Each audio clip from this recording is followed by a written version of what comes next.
دعا کے 3 اہم فائدے۔ روحانی تسلی۔ دعا کرنے سے انسان کو دل کا سکون اور روحانی تسلی ملتی ہے۔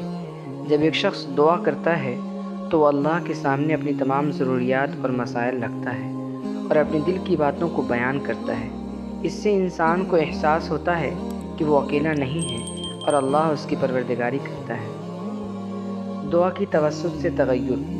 دعا کرنے سے نہ صرف انسان کے دل میں تسکین پیدا ہوتی ہے بلکہ اس سے افراد اور معاشرتی روابط پر بھی اثرات ہوتے ہیں۔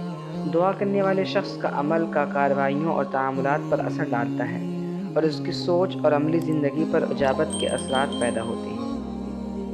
امید کی جہاں۔ دعا کرنے سے انسان کو امید کی جہاں ملتی ہے۔ جب ہم اللہ سے دعا کرتے ہیں تو ہمیں یقین ہوتا ہے کہ اللہ ہماری دعا قبول کرے گا اور ہماری مشکلات کو حل کرے گا۔ اس سے انسان کا دل خوشی اور امید سے بھر جاتا ہے۔